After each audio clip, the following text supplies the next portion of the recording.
Philosophical Transactions, later Philosophical Transactions of the Royal Society, is a scientific journal published by the Royal Society. In its earliest days, it was a private venture of the Royal Society's secretary. It became an official society publication in the 18th century. It was established in 1665, making it the first journal in the world exclusively devoted to science, and therefore also the world's longest-running scientific journal. The use of the word «philosophical» in the title refers to «natural philosophy», which was the equivalent of what would now be generally called «science». Current publication. In 1887 the journal expanded and divided into two separate publications, one serving the physical sciences and the other focusing on the life sciences. Both journals now publish themed issues and issues resulting from papers presented at the discussion meetings of the Royal Society. Primary research articles are published in the sister journals Proceedings of the Royal Society, Biology Letters,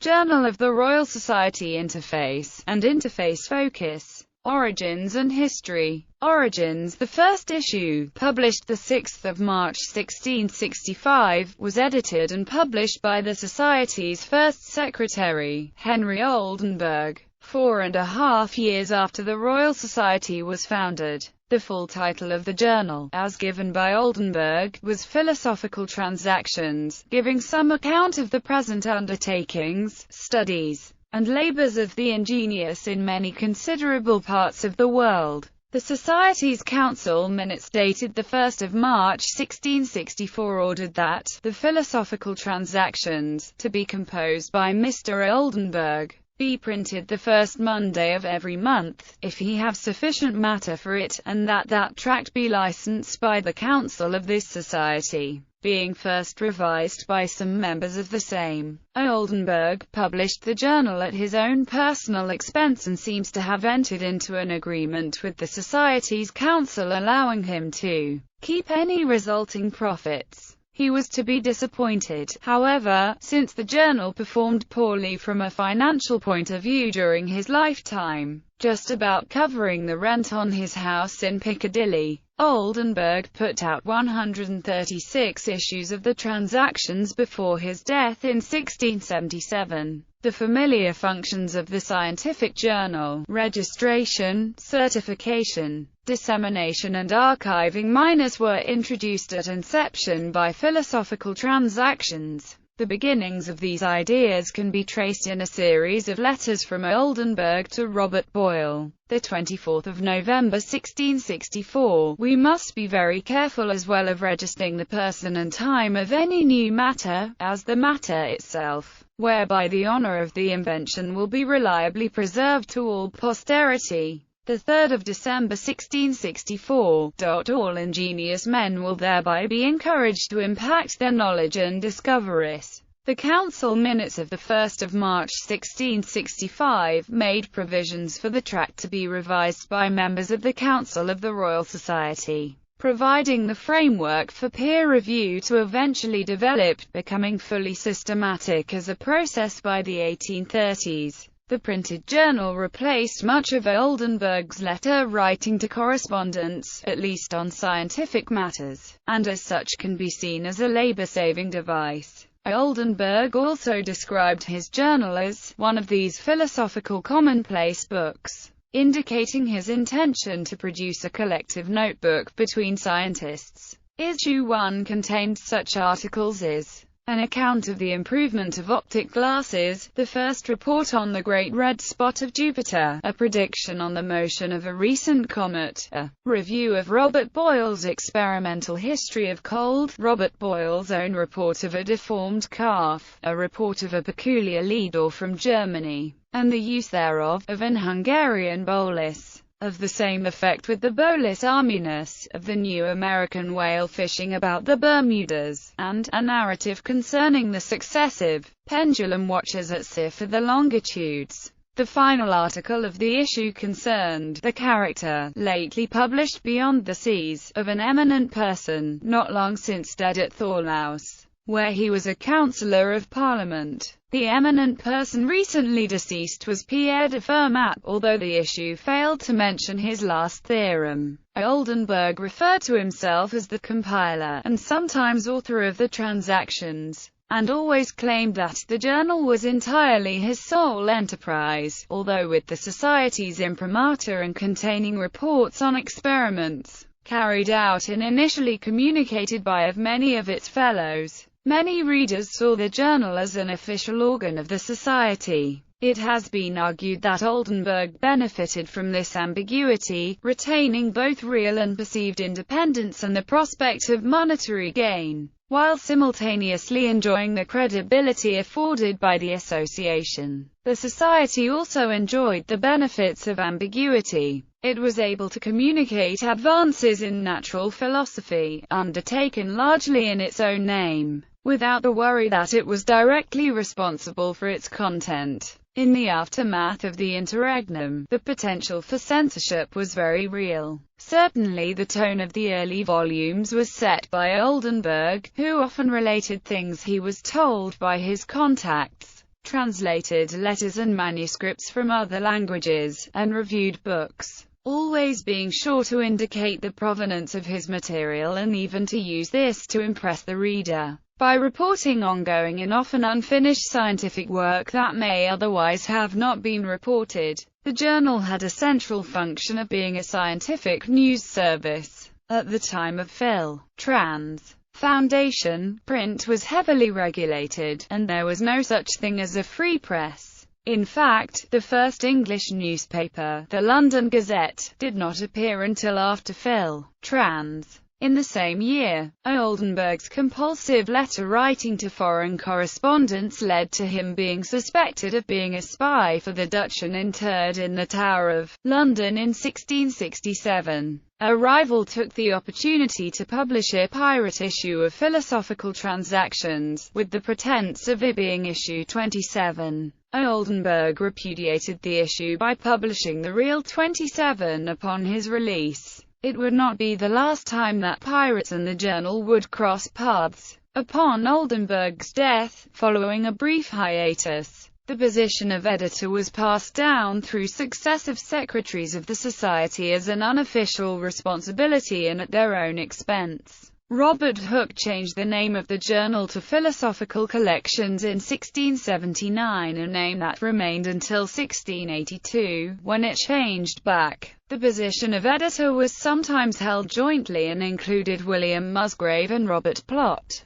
18th century. By the mid-18th century, the most notable editors, besides Oldenburg, were Hans Sloane, James Durin and Cromwell Mortimer. In virtually all cases, the journal was edited by the serving secretary of the Society. These editor-secretaries carried the financial burden of publishing the Philosophical Transactions. By the early 1750s, the Philosophical Transactions came under attack, most prominently by John Hill, an actor, apothecary, and naturalist. Hill published 3 works in 2 years, ridiculing the Royal Society and the Philosophical Transactions. The Society was quick to point out that it wasn't officially responsible for the journal. Yet, in 1752 the Society took over the Philosophical Transactions. The journal would henceforth be published for the sole use and benefit of this society. It would be financially carried by the members' subscriptions, and it would be edited by the Committee of Papers. After the takeover of the journal by the Royal Society, management decisions, including negotiating with printers and booksellers,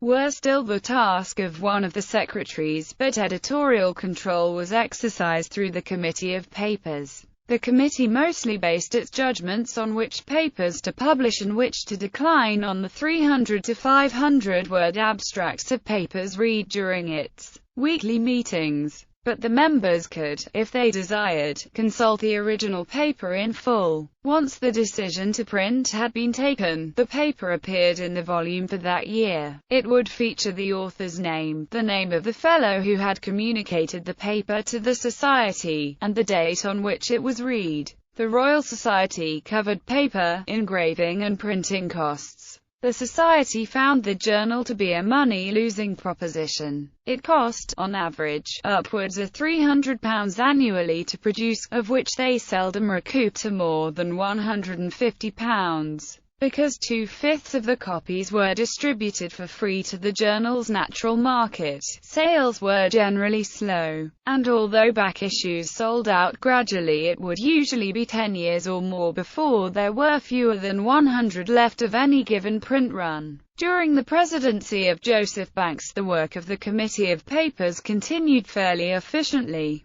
with the president himself in frequent attendance. There was a number of ways in which the President and secretaries could bypass or subvert the Royal Society's publishing procedures. Papers could be prevented from reaching the committee by not allowing them to be read in the first place. Also, though papers were rarely subjected to formal review, there is evidence of editorial intervention, with Banks himself or a trusted deputy proposing cuts or emendations to particular contributions. Publishing in the Philosophical Transactions carried a high degree of prestige, and Banks himself attributed an attempt to unseat him, relatively early in his presidency, to the envy of authors whose papers had been rejected from the journal. 19th-century transactions continued steadily through the turn of the century and into the 1820s. In the late 1820s and early 1830s, a movement to reform the Royal Society rose.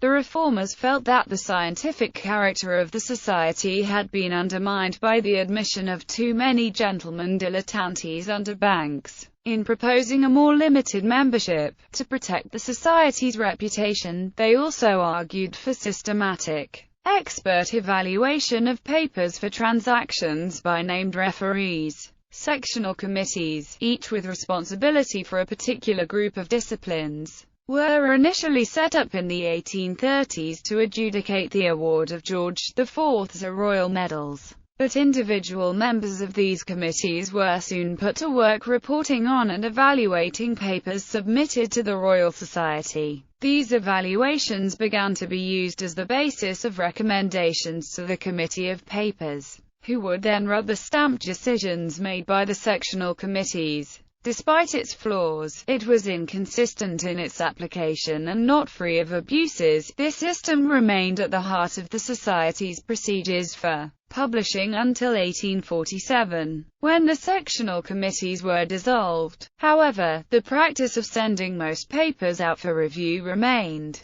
During the 1850s, the cost of the transactions to the Society was increasing again. Illustrations were always the largest outgoing. Illustrations had been a natural and essential aspect of the scientific periodical since the later 17th century. Engravings were used for detailed illustrations, particularly where realism was required, while woodcuts were used for diagrams, as they could be easily combined with letterpress. By the mid-1850s, the Philosophical Transactions was seen as a drain on the Society's finances, and the treasurer, Edward Sabine, urged the Committee of Papers to restrict the length and number of papers published in the journal. In 1852, for example, the amount expended on the transactions was £1,094, but only £276 of this was offset by sales income. Sabine felt this was more than the Society could comfortably sustain. The print run of the journal was 1,000 copies. Around 500 of these went to the Fellowship, in return for their membership dues, and since authors now received up to 150 off-prints for free to circulate through their personal networks, the demand for the transactions through the book trade must have been limited. The concerns with cost eventually led to a change in printer in 1877 from Taylor and Francis to Harrison and Sons. The latter was a larger commercial printer, able to offer the Society a more financially viable contract, although it was less experienced in printing scientific works. While Expenditure was a worry for the treasurer, as secretary, George Gabriel Stokes was preoccupied with the actual content of the transactions, and his extensive correspondence with authors over his 31 years as secretary took up most of his time beyond his duties as Liaison Professor at Cambridge. Stokes was paramount in establishing a more formalized refereeing process at the Royal Society. It was not until Stokes's presidency ended, in 1890, that his influence over the journal diminished. The introduction of fixed terms for society officers precluded subsequent editors from taking on Stokes's mantle, and meant that the society operated its editorial practices more collectively than it had done since the mechanisms for it were established in 1752. By the mid-19th century, the procedure of getting a paper published in the Transactions still relied on the reading of papers by a fellow. Many papers were sent immediately for printing in abstract form in proceedings, but those which were being considered for printing in full in Transactions were usually sent to two referees for comment before the final decision was made by the Committee of Papers. During Stokes's time, authors were given the opportunity to discuss their paper at length with him before, during and after its official submission to the Committee of Papers. In 1887, the Transactions split into Series A and B, dealing with the physical and biological sciences respectively. In 1897, the model of collective responsibility for the editing of the Transactions was emphasized by the re-establishment of the sectional committees. The 6 sectional committees covered mathematics, botany, zoology, physiology, chemistry and physics, and geology, and were composed of fellows of the society with relevant expertise. The sectional committees took on the task of managing the refereeing process after papers had been read before the society. Referees were usually fellows, except in a small number of cases where the topic was beyond the knowledge of the fellowship. The sectional committees communicated referee reports to authors, and sent reports to the Committee of Papers for final sanction. The sectional committees were intended to reduce the burden on the secretaries and council. Consequently, the secretary in the 1890s, Arthur Rucker, no longer coordinated the refereeing of papers, nor did he generally correspond extensively with authors about their papers as Stokes had done. However, he continued to be the first port of call for authors submitting papers. 20th-century authors were increasingly expected to submit manuscripts in a standardized format and style. From 1896, they were encouraged to submit typed papers on foolscap folio-size paper in order to lighten the work of getting papers ready for printing, and to reduce the chance of error in the process. A publishable paper now had to present its information in an appropriate manner, as well as being of remarkable scientific interest. For a brief period between 1907 and 1914, authors were under even more pressure to conform to the Society's expectations, due to a decision to discuss cost estimates of candidate papers alongside referees' reports. The committees could require authors to reduce the number of illustrations or tables or, indeed, the overall length of the paper, as a condition of acceptance. It was hoped that this policy would reduce the still rising costs of production, which had reached £1,747 in 1906, but the effect appears to have been negligible, and the cost estimates ceased to be routine practice after 1914. It was only after the Second World War that the Society's concerns about the cost of its journals were finally allayed. There had been a one-off surplus in 1932, but it was only from 1948 that the Transactions began regularly to end the year in surplus.